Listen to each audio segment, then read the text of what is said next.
Well, I thought I'd share today about a few recent gadgets that I have found very helpful to me in my journeys, my living in a van here and traveling. I post videos about this kind of stuff every once in a while. It's kind of a hobby for me trying to optimize things to be the most, to get my gear set up to where everything is multi-purpose and things are as compact and efficient as possible because of limited space and things without spending a ridiculous amount of money because, let's face it, that's a limited resource for many of us, and there's no reason to spend a ton of money on gear if you can find less expensive things that'll do the job well. So I'll share a few things today that I found recently that have been helpful for me and that I think might be helpful for some of you watching this as well. Okay, first up is this 2-quart Crock Pot. This is actually a Crock Pot brand slow cooker, and very simple, just low, high, and warm dial on the front. It is an AC appliance as opposed to like 12 volts or anything like that. So it's a good size for use in a van for one person or maybe two people. 2 quarts, you're actually going to only use a quart and a half for cooking, but it's a good size for in a van. Doesn't take up too much room. Does have a glass lid, but it also surprisingly has an actual ceramic crock that's removable. So that's nice both for cleaning and for if you want to take it out and out of the pot, for service or anything. But anyways, what's nice about this, Deborah found this and bought one recently, and it was the recommendation of a friend of hers. I hope I'm not getting this wrong. I think it was Frugal RV Gal. So, it's been passed along by recommendations. It is AC, so you have to run it on the inverter if you're not plugged into shore power. I actually am on shore power right now at an RV park up in Wyoming, but this thing only uses 100 watts of power. So very low energy usage, and I have a fairly decent power system in here. I have 400 watts of solar on the roof and 155 amp hours of batteries. That's going to be upgraded soon, but I can run this thing for several hours cooking, and you don't even know it's running if you're watching the solar charge controller for measuring the battery and stuff. It just takes so little power, it doesn't even make a blip on your energy usage. So if you have any kind of decent system at all, you should be able to run this all right, and it's cheap. I got this at Walmart. Deborah got hers at Walmart too. $10 at Walmart. Actually, it's like $9.99 or $9.98 or something. And it's worked well for me. You can get them on Amazon. I'll have a link down there if you want to do that or if you just want to check it out. But they're actually more expensive on Amazon, at least the ones I've seen. So this is gadget number 1, 2-quart crock pot that pulls only 100 watts of power. Okay, so the next thing I found recently, it's been pretty cool and has been working well for me, is this electric kettle. Again, it's an AC appliance, so you have to plug it into either a pretty good sized inverter in this case or a shore power. This is a 1.7 liter.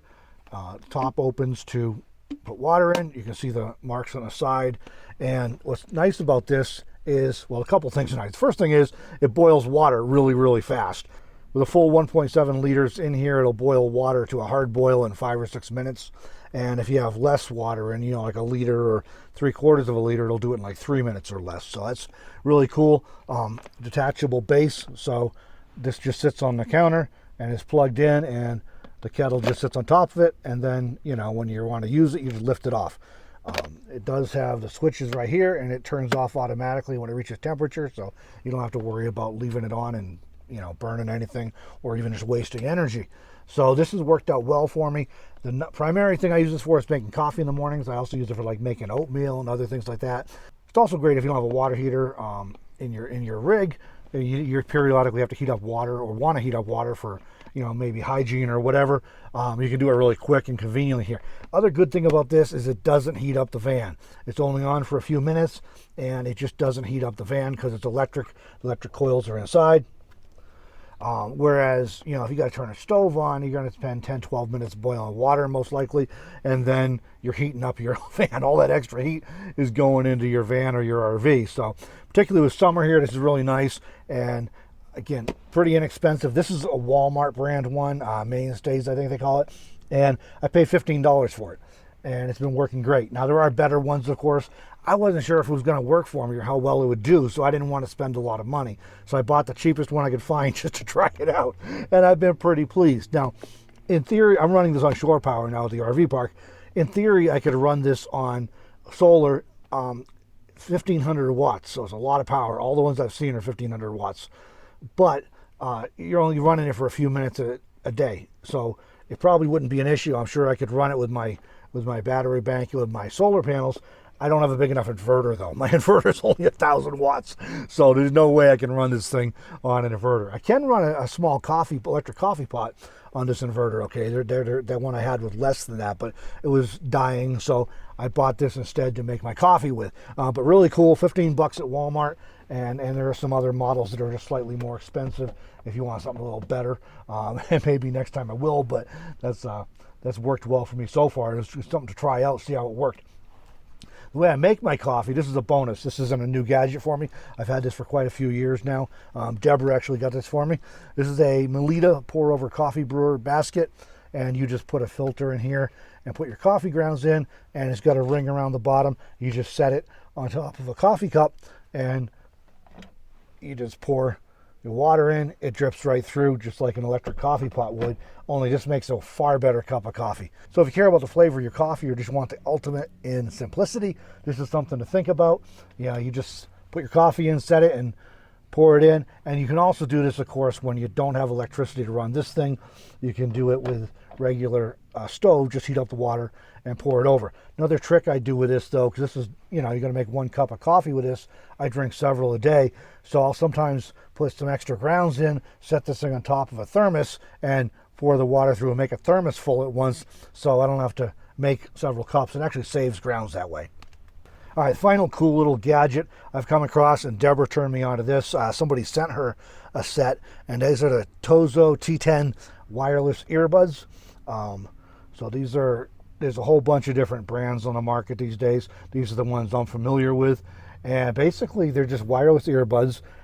This little case they're in keeps them, keeps a place to keep them, but this case is a USB-C outlet on the back, and this has a battery in the case. So the earbuds themselves are supposed to last around 3 hours or 3.5 hours, I think, on a charge, but when they're in the case, they automatically recharge, and you can wirelessly in the case, and you can recharge the earbuds several times from the case. And so what I do is just once a day or so, I plug it in for a bit and make sure the charger case is charged up, and then I use these with my phone. I can use them with a computer too. I have them synced to both actually. I have to toggle back and forth, but I've used them for a variety of things now. They have fairly decent sound and surprisingly good bass in them. They're not really super like tinny high frequency like you might expect. But anyway, they're fairly small, and I have not had any problems with them falling out of my ears or anything. They don't have the loop to go around your ear, so they just sit in there, and so far so good. They do come with a number of different silicone tips, so you can get the one that fits best for you. But then they just sit in here, and as soon as they go in, they start charging. We take them both out, they automatically pair to each other and to whichever device you have them set up to work with. In my case, I use them mostly with the phone. I have used them on a computer, they work fine.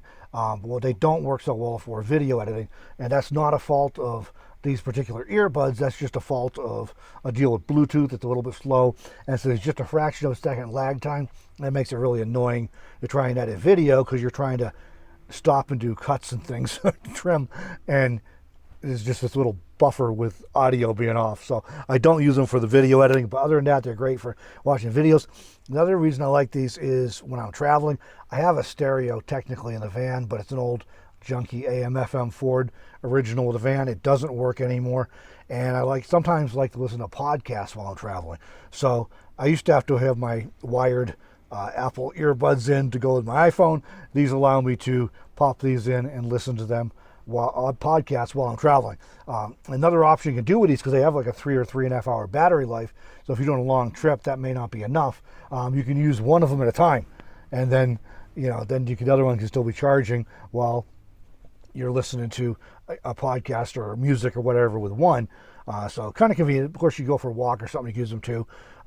But anyways, these are only $30 or $35, and I think for the price, it's a really good value for the price. They're probably your fancier, better ones on the market, but these are ones that I was exposed to, and Deborah Adams said they work great for her, so I gave them a try. They do have microphones in them too, so if you're trying to make phone calls while you're driving, you can use one or both of these and actually talk with hands-free. You're not having to hold your phone. So it might be something you find useful. They've been useful for me. And again, these are the Tozo T10 wireless earbuds, Bluetooth 5.0. I'll have a link in the video description if you want to check those out as well. So hope you found some of these gadgets interesting, because I'm always trying out new things, trying to see what's going to work best, trying to optimize my setup. And these are some things I've tried recently that have been useful and beneficial for me. So I hope you found some value in this.